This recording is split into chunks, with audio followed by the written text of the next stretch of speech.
this good.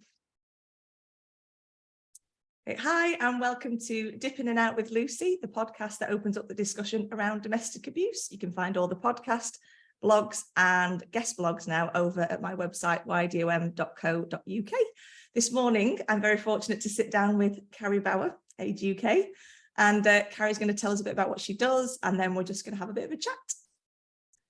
Hi Lucy. Hi. Thanks for having me. So yeah, I'm Carrie. I'm in my day job. I work at Age UK as a safeguarding manager, and I also lead our domestic abuse work.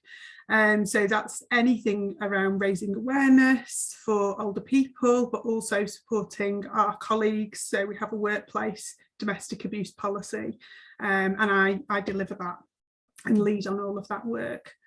So that's kind of me by day, but I've got loads of other identities, as we all have.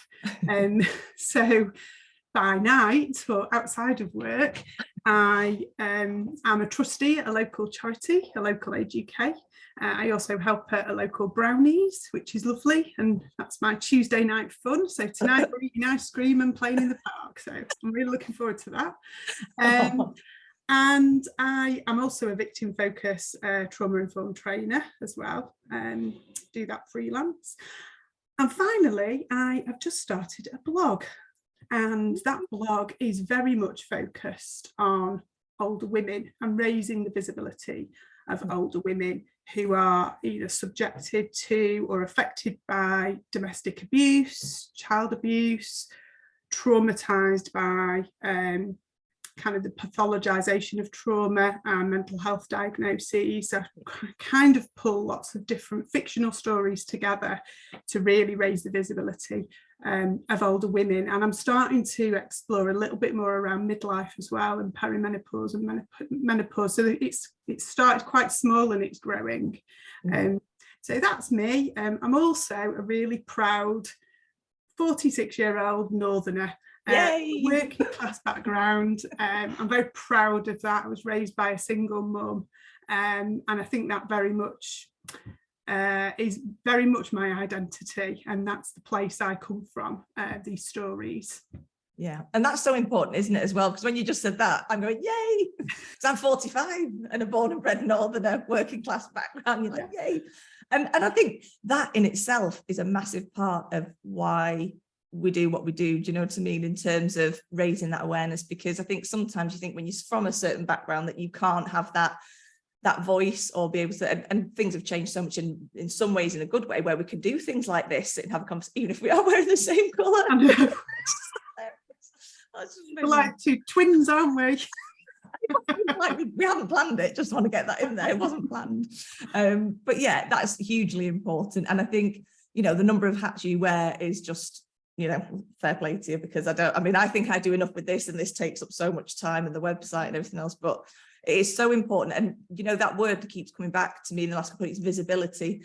And that's so important because, you know, there are so many people who, especially older people, who aren't seen, who aren't heard, who don't even necessarily feel like what they're experiencing is abuse, or what they have experienced over the years is, because for them, it could be, you know, I always wonder that, is it, you know, because people do assume it's a generational thing. Well, in that day, you know, it was this role and that role, and that's how somebody behaved towards somebody else.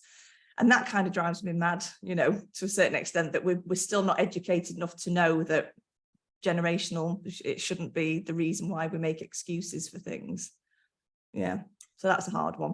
It is, it's really complex, and older people are not a homogenous group defined just by their age, are they? You know, if we're fortunate, we all get to age, and that means that every older adult is an individual with loads of intersecting identities and complexities. And you think about like our relationships as we age, our relationships often become more dynamic, more complex. The maze around us is interweaved and really complicated. And so, you know, we shouldn't sort of just focus on older adults. Actually, older adults represent every single one of us. And I come at this very much, as I've said already, you know, working class background, northerner, I'm heterosexual, I'm white, and I'm a woman. there are lots of other identities that I'm not going to represent. And today I really do want to focus on older women and male violence against older women, specifically because World Elder Abuse Day is coming up on the 15th. The theme for that is gender-based violence against older people. So that's really positive. So I will be very focused on that group when talking, but that's not to diminish the fact that we know older men, as they age, become more at risk of abuse. We have very, very little data out there for older adults. So it's really hard to know the scale of the problem and the complexities. And there are many, many hidden groups out there, whether they're older or represent other groups, that we don't know a lot about. So I really want to caveat that this, well, that's my focus. You know, I'm not ignoring other groups at all.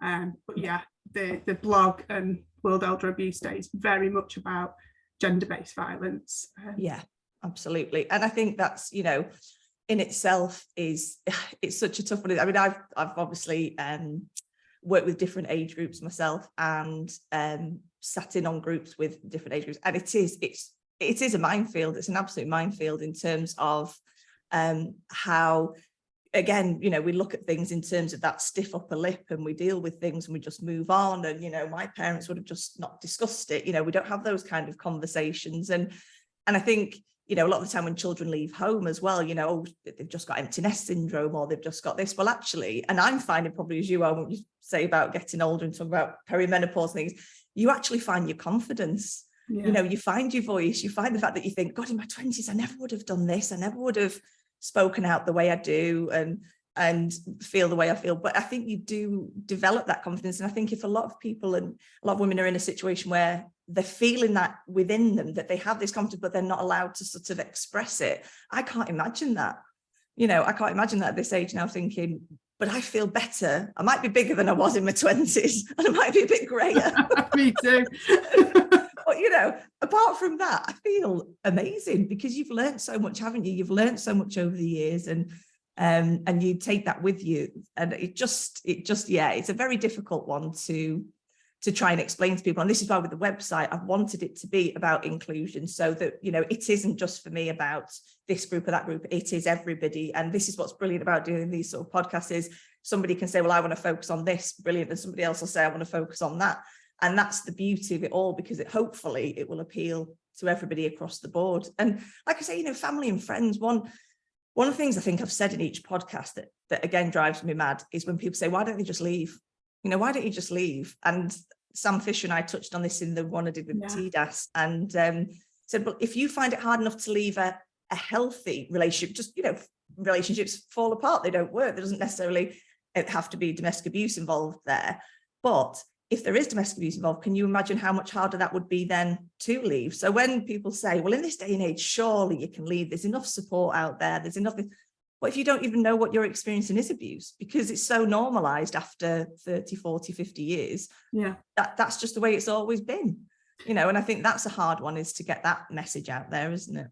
Yeah, absolutely. And looking at that kind of that theory of a healthy relationship, so a really healthy relationship, let's look at a 75-year-old woman in a long-term marriage, just for instance. And this is, you know, this is forgetting the fact that we know adult children can be our perpetrators, adult grandchildren can be perpetrators. So, you know, and there's huge amount of shame and complexities around that. And their relationships, often that you can't escape, you can't leave, you can't end. But actually taking sort of a marriage, an older marriage that's maybe, I don't know, 50 years, so 5 decades of marriage, a 75-year-old woman in a healthy relationship, ending that relationship will be really, really complex. There's lots of extended family to consider, grandchildren, children, your networks, finances. Often older women might be dependent on their husband's pension contributions. There's loads of factors, you know, the practicalities of that. Then start to think about that older woman who has been controlled her entire life. Possibly it might have been one of few relationships she's ever had, possibly the only one.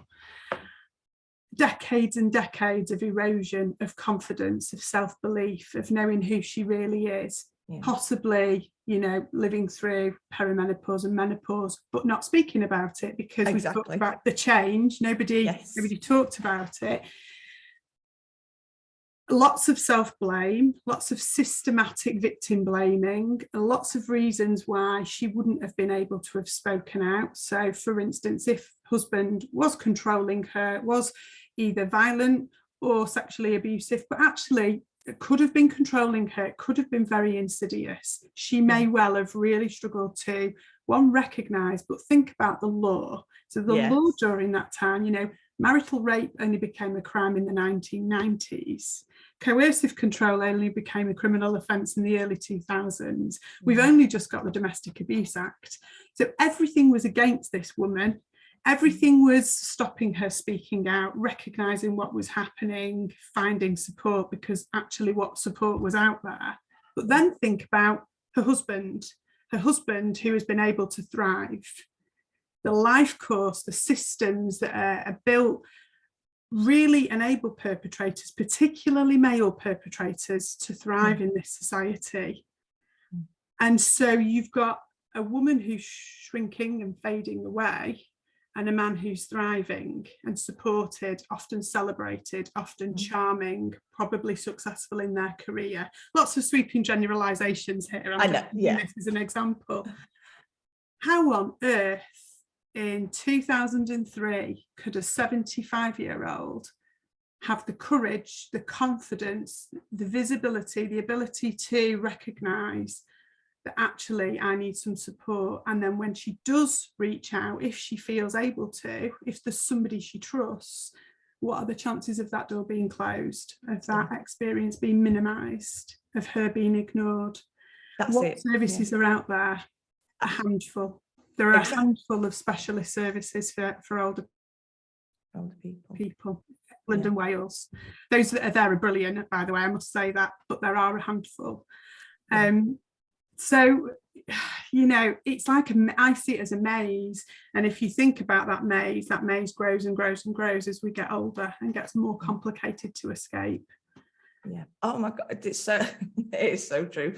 And I think, like you say, minimalising, you know, and a lot of the time, because the shame factor is there, the victim themselves minimalise it, you know, don't they? Like society does, but also the victim does it. Well, it's not that bad, because I know I've heard people say that it's not that bad because you never actually hit me. Yeah. But that's, you know, that's one of the classic kind of, well, it isn't just the physical abuse. When I started the website, I contacted a lot of people within my kind of friendship and family group, and I just sent a message out saying, what would you think, what words come to your mind when you think of domestic abuse?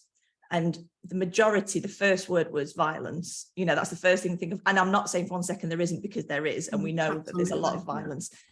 It's the things that then I feel as well that are minimalised in terms of, well, you know, just because he told you what to wear, is that the end of the world? Is it really bad that he decides what tea bags you buy? Or is it, you know, but it is those things. And that's where I think the education comes in, is those are the insidious little things that build up over 5 years, 10 years, 20 years, you know. And if you're the type of person that says, oh, just let him have it, I don't want to argue, I don't want to, you know, I want to keep the peace, I don't want to rock the boat, etc., I'm going to walk around on eggshells, then, you know, I've invested a lot, we've got children, you know, I've invested a lot of my life in this, I don't necessarily want to just walk away that easily.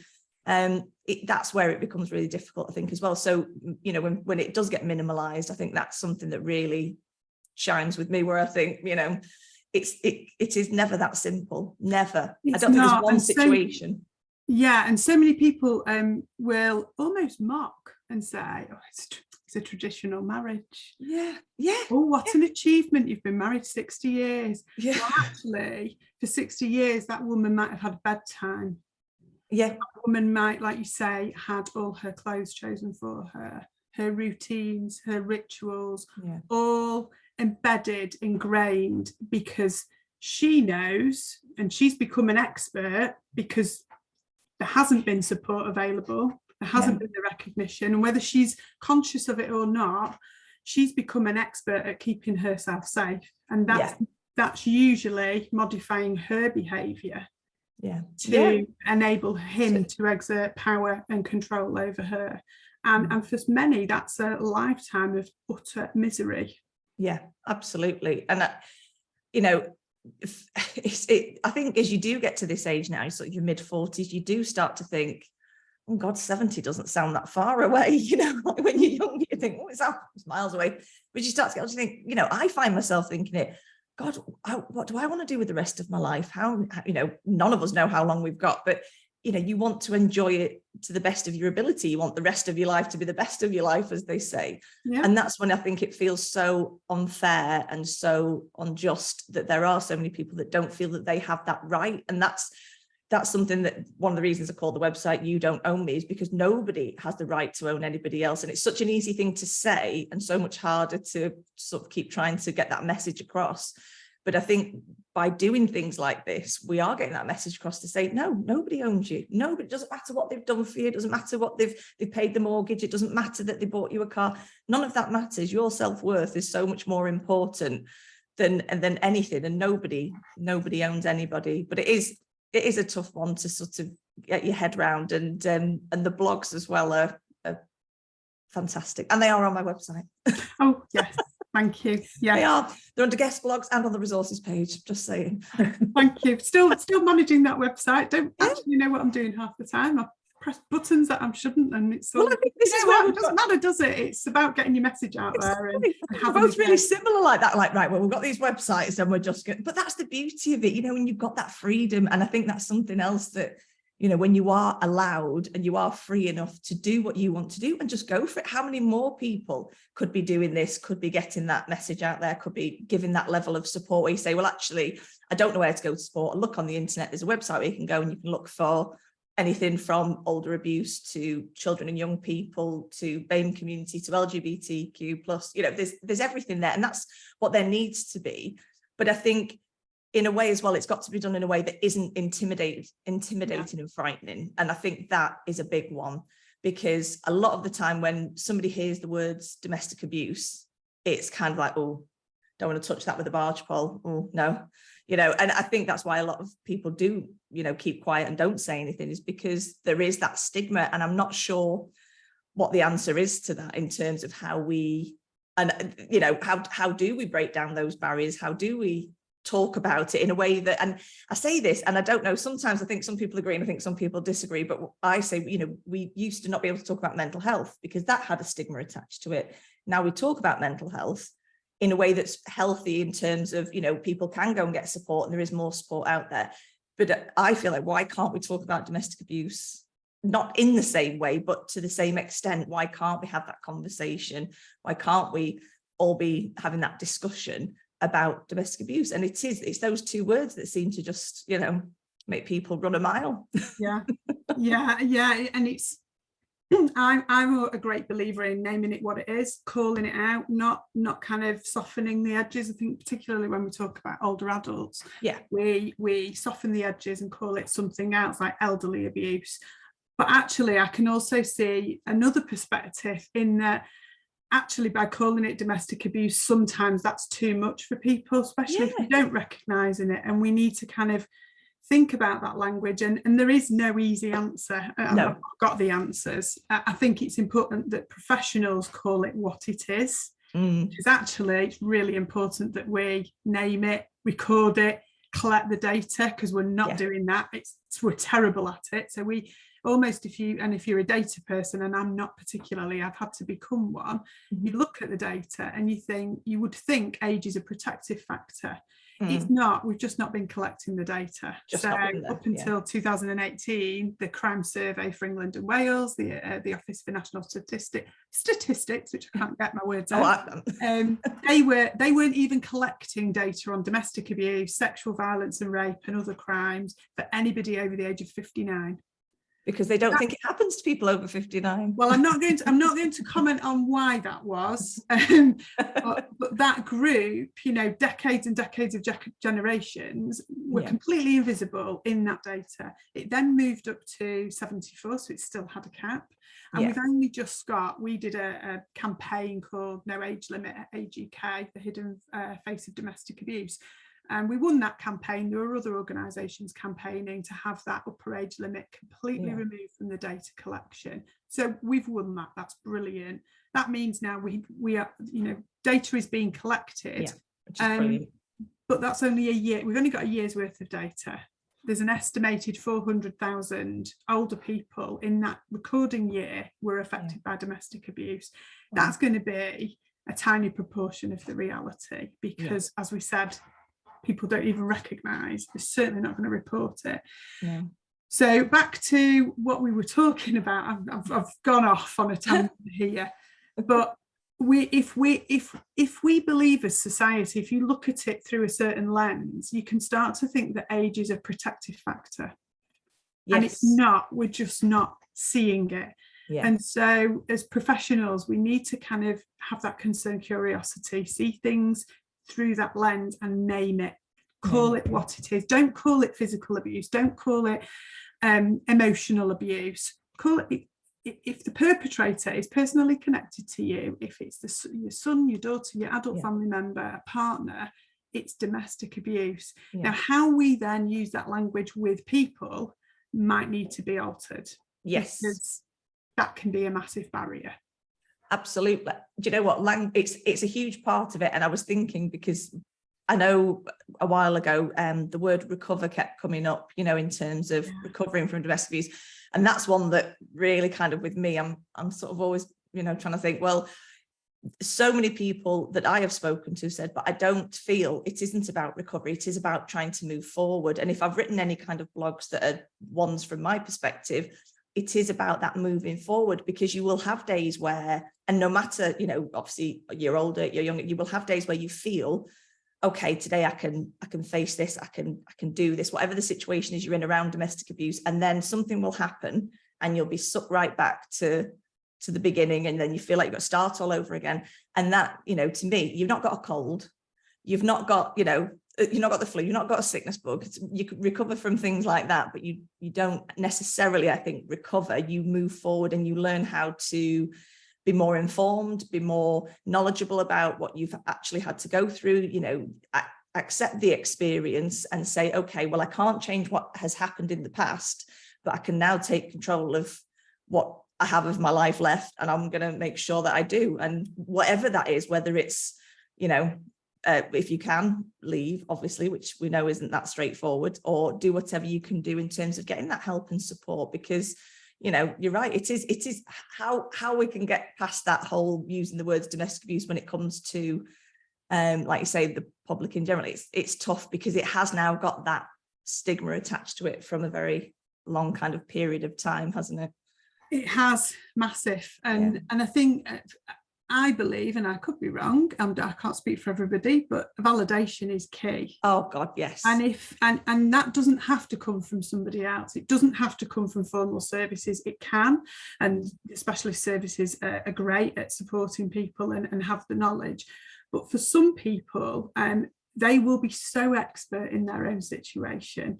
And actually staying might be safer for them. It might not be actually the safest option. Sometimes it is. We shouldn't assume that older people don't want to escape, but equally there has to be a slightly different approach. And I think for many older adults, that validation, whether that's reading a blog and seeing it, reading a book and somebody's story that they resonate with, being seen, being heard, being validated, massive in terms of empowerment, isn't it?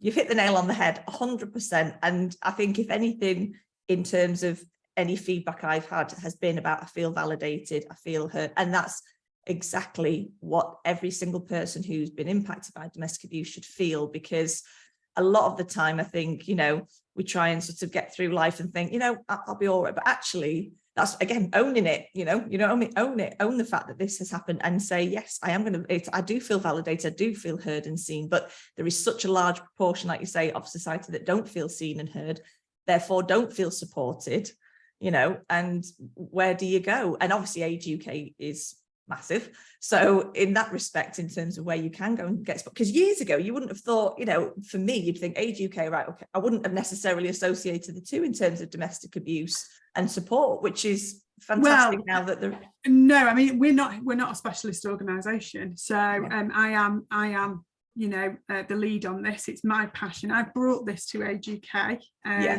with the help of my colleagues. we're not a specialist organisation. What we can do is signpost to those specialist organisations. And on our website, we've got a domestic abuse page that tells some stories. They're fictional stories, and they hopefully represent a broader range than I'm talking about. So there are representation of older men in there, of adult child to parent abuse, because that's really important. You know, the pool of perpetrators grows as we age. The potential people that can harm us grows with age. But I think, so yes, you can come to us, but we will be signposting. We do have a bit of a collaboration with an organisation called Hourglass, where we can refer directly, but also local domestic abuse services. There are, as I said before, a handful of them, which is really sad. There are great domestic abuse services out there doing great work with older people, and people of all ages, and they don't have specialist projects. So it varies, but it's very, very variable. It's a postcode lottery what support is out there, and there is a huge amount of work to do in terms of recognition amongst older people themselves, but also professionals who come into contact with older people, because invariably you're talking about mainly health services are your key area, and there is a lot of work to do in that area. But I think it's also really important to, and this is it's an uncomfortable topic, because my role is I'm here to support all older people, but we mustn't forget that whilst we have victims and survivors who are aging, we also have perpetrators who are aging. We've talked about perpetrators thriving in the current systems, the society. We enable perpetrators to thrive, therefore they are going to age. They're also likely to get better at hiding and abusing and harming people. More skilled. And sometimes abuse can escalate, but actually sometimes what can happen is the perpetrator can exert power and control in such an insidious way, with a look, with a routine, with a ritual, because they've honed their craft. They've become over a long time experts at doing it. And we can't shy away from that. It's really important that we recognise that and don't just focus our attention on victim survivors. That is such a good point, because, you know, I'm sitting here thinking we don't think of the perpetrator agent, and they could have had a very sort of, you know, professional career. They could have been quite high up within their professions, which a lot of the time, you know, from my personal perspective, I feel it's very much a hide in plain sight. You know, we all know that. We've seen things on the news over the recent years where professionals are able to use their role as a kind of cover, if you like, and not only, as you say, it just gives people more opportunities, perpetrators more opportunities to hone that skill. And it is, you know, I remember somebody years ago saying to me, a domestic abuse advisor years ago, saying, you know, the word cunning. And I remember thinking, that's so true, because, you know, a perpetrator is very cunning, you know, like you've just said, by a look or a, you know, look at the watch or something like that, or just the glance over. It's very, you know, most of us wouldn't even think to behave like that. It wouldn't cross your mind because you're not a perpetrator, but because they are very cunning and they are very, you know, able to do those things and slip it into kind of that's where it is very difficult, I think, when, you know, going back to the idea of what is domestic abuse. Well, yeah, it is a good question these days, because it is so many different things, and it's huge, and it is a massive area that, you know, I mean, this is such a small part of it, the website, but if it is something that somebody can go to, if they don't feel like they know where there is support services, they can listen or watch something like this and go, okay, they look like two normal human beings that I can. You might be wrong. Yeah. I think doing what we're doing, we're clearly not normal, are we? But, you know, and I think because when you are passionate about something, it comes across. And if it is there for people to be able to watch, to be able to go, do you know what? They're normal and they're talking about this. So why can't I talk about it? Why can't I find somebody to talk to? Okay, now I'm going to go. I don't want to stop there. I'll go read a guest blog. I'll go and find something out. And that's really what I want with the website. Hopefully is it will just become a really useful resource, and the signposting eventually, hopefully the resources page, the guest blogs, it will just build and build and build, and more professionals from every area to be able to say, look, this is, you know, what we do. This is where you can get support. We can signpost you here, and know that it's actually, you know, we can have websites about everything else. Why not about domestic abuse, and having a conversation about it in a way that isn't hopefully intimidating or scary. That's why I've tried to put some of the personal blogs to a certain extent in, to show that, you know, we are human beings. It can happen to absolutely anybody. So, you know, hopefully that will come across over time, but we shall see. And like, give everybody a voice. We can, you know, I think for years I was so scared about speaking up. You know, I think back about like kind of the child I was, and I was like, you know, I had a twitch. I didn't do public speaking. The thought of speaking out here, and now loads of people say to me, oh my God, you love public speaking, you love talking about the top. I've found my topic, I found my passion, I found my voice. Absolutely. You know, and for years the thought of standing up or speaking here in front of somebody would have just filled me with dread. But I think when you find something that you've got to say, you should be given those platforms to say it. And even if you make mistakes, even if your words get all jumbled up, absolutely, you know, say it. And I think seeing women like us who normal hopefully will give other people a voice, whether they do this or speak to their friends or speak to family or just speak to colleagues.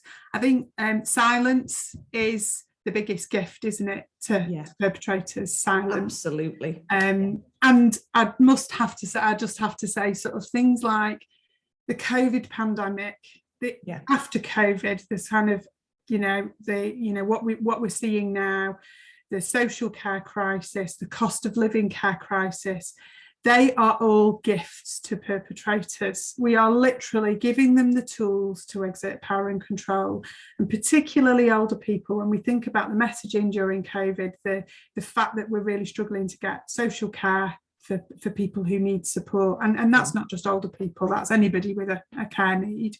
And then you think about the cost of living crisis. We're silencing victim survivors more and more and more, and we're gifting perpetrators more and more and more. And there's so much interconnection with those issues as well. This isn't a siloed issue. It's just so complicated, isn't it? It can feel very overwhelming. And you know what? Sorry, go on. No, I was just going to say it feels overwhelming, and actually people created this problem. So people can resolve it. It just, what I was thinking when you were saying about COVID, you know, it shouldn't take a pandemic to make things become, you know, apparent to the world that these things go on, that people are actually being told stay at home. Well, actually, you know, but you could leave. Was it you could just letting the dog out, sorry. Nothing wrong with that. if you had to say mental health problems, you could, but I think only later was it mentioned that if you were experiencing domestic abuse, you could, but then that kind of makes a mockery of it for me, because it was, so it's that straightforward, is it? Because if that was that easy, it wouldn't take a pandemic for somebody to leave. Saying in the middle of a pandemic, well, you can go, oh, thank you. Thank you very much. It's good of you. If only it was that straightforward. Exactly. And it isn't. And that just proved the point that if it takes a pandemic to raise concerns over, say, older people who, oh, right, okay, well, we need to think about that. The living, you know, like you say, the social care, everything just became apparent. But it shouldn't take something so serious and so devastating to so many people to raise awareness of something that has been going on for a very, very, very long time. And if you think about it, you know, there's almost this and we're realizing now that, you know, COVID was a collective shared traumatic event for many people, and we're starting, you know, 3 years later, we're starting to see the aftermath, the impact it's had on people. But if you think about domestic abuse in the same way, you know, it doesn't end at separation, at escape. It can get worse. I know, you know, post-separation abuse, it's huge. But even if the abuse stops, the impact of that trauma lasts a lifetime. And if people aren't validated and heard and are just expected to get on with it, that leaves that lasting legacy, doesn't it? Absolutely. And that's something that for me as well, another reason I started the website, well, the main reason really was because, you know, a lot, if you can find support for a start. So if you can find support that is right for you, whether it's a group support, whether it's counselling that you may be able to get through your, local charity, something like that, that you can get from a support service, it will only last for a number of weeks because they only have funding for that amount of time. So for me, it was sort of sitting there going, well, so okay, so you have 6 weeks and that's wonderful. And you've then, talked about things you maybe only opened up in the last week or something. And then all of a sudden that's gone. So where is, do you then find that people obviously are then re-referred back into support services? They go back to the perpetrator. It opens up another sort of kind of worms in terms of what do you do if you've been lucky enough to find support and it ends? What do you do then? And again, I think that's where this comes into play, where actually these are all resources. These are all people who are professionals who can offer some information that could help. For example, somebody could watch this and think, I didn't know I could get support. Oh, right, I'm going to go and look now in my local area. It might mean I have to go a bit further out, whatever. But in the meantime, there might be something there. But that sort of always drives me crazy is, there isn't that funding there, unfortunately. There is, but it's only for a limited amount of time. And then it's, what do you do then? Go back again and start, because it is something that will be with you for the rest of your life, regardless, like you say, whether you've managed to leave and and it hasn't escalated and hasn't become high risk, then obviously you still have that trauma, you still have that impact of what has been happening to you systematically for a very, very long period of time. And that support is needed, and so many people are going to need it. And, you can go down the private route, but we can't all afford that. We can't all afford to go. And what do you do? Who do you go to? Do you go to this type of counselling? Do you go to that? Everybody's different. It's so difficult, isn't it? It's a real. It is. And actually, in my experience, and again, can't speak for everybody, but actually, just hearing that person, I've had a real privilege. I've had lovely jobs where I've had time to speak to people, to actually listen and acknowledge and validate what they're telling me. And I am amazed at how many people say to me, you're the first person that has actually heard me and heard what I'm saying, hasn't assumed I've got a mental health condition, or that I should not be believed, or thinks I should just move on, and that was in the past. Actually, is just sitting with this with me, and I'm not a therapist. I'm not going to speak to that person probably ever again.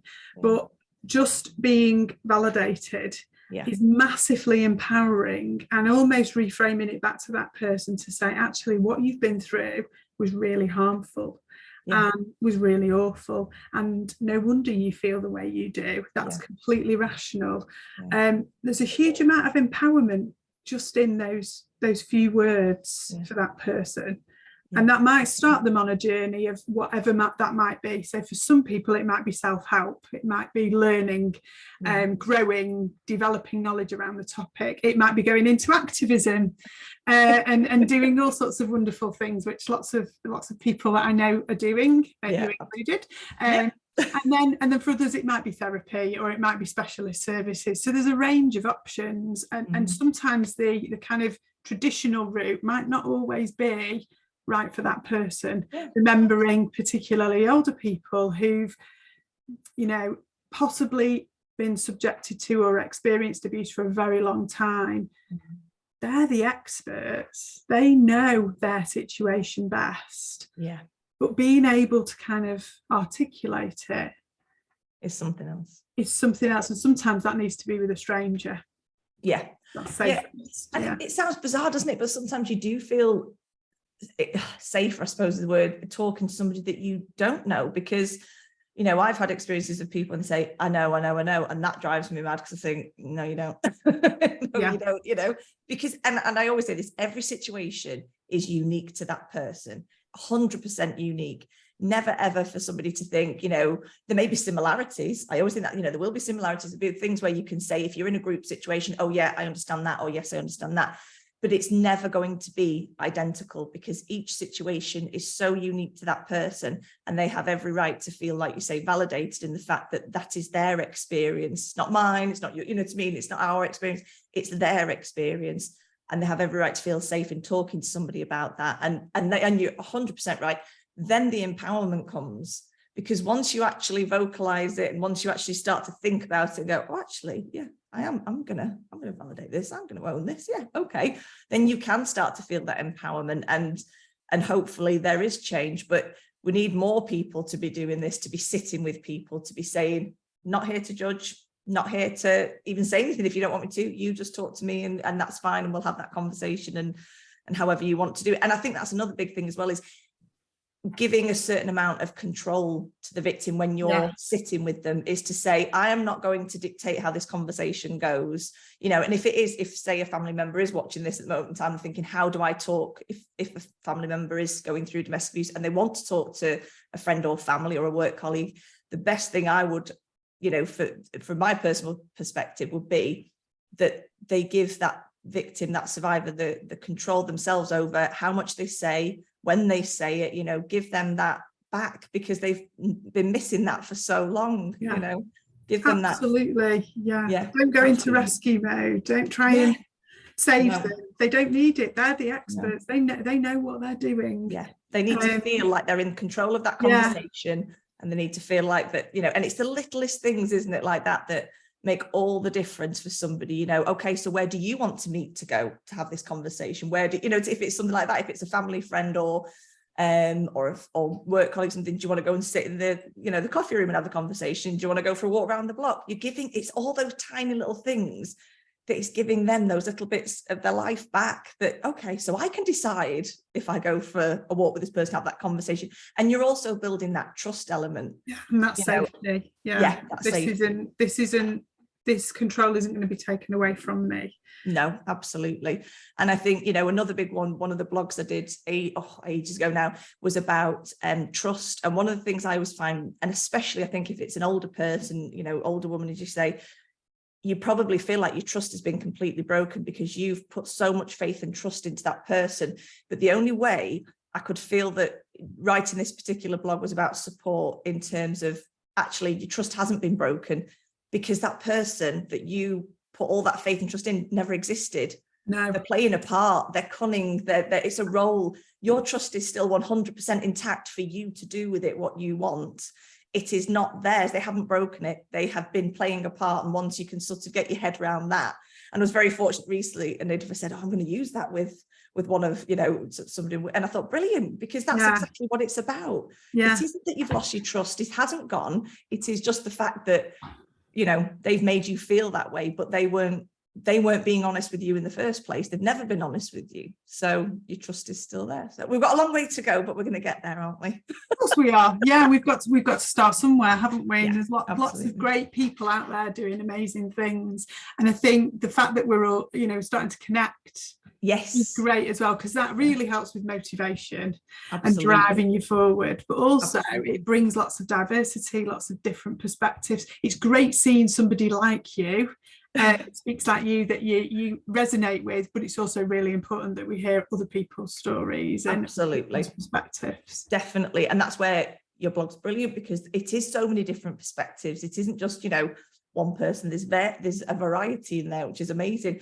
I meant to ask as well before, because I think my computer froze great for a second when you were saying when Elder Abuse Week was, just so that we've got it. Oh yes, so it's a day, it's Thursday the 15th of June, and it's a global event, so it's World Elder Abuse Day.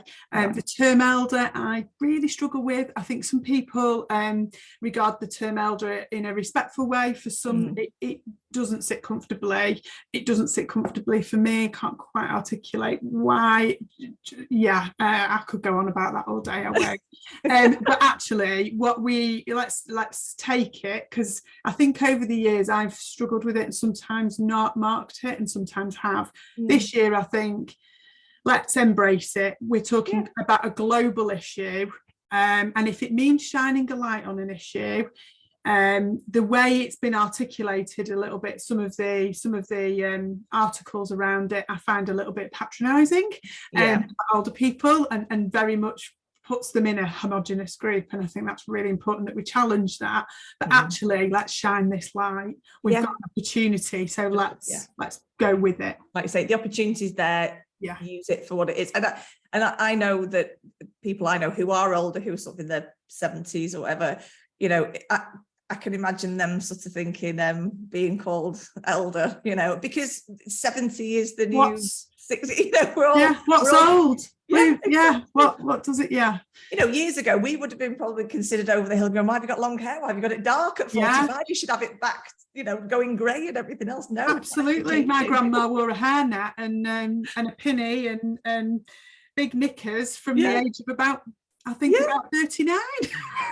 My grandma had what we would call those Marcel wave in the hair, sort of thing, the very 1940s wave in the hair. And that's fantastic. And, you know, okay, if that suited her, but no, I would like to say I'm going to grow old disgracefully, but hopefully not too disgracefully. in a dignified way, just you know, not too, I'm definitely better than I was. Doing what I'm doing. Oh, well, thank you so much. I've been looking forward to this so much. Been so excited. Thank you for having me. Yeah, no, you are very welcome.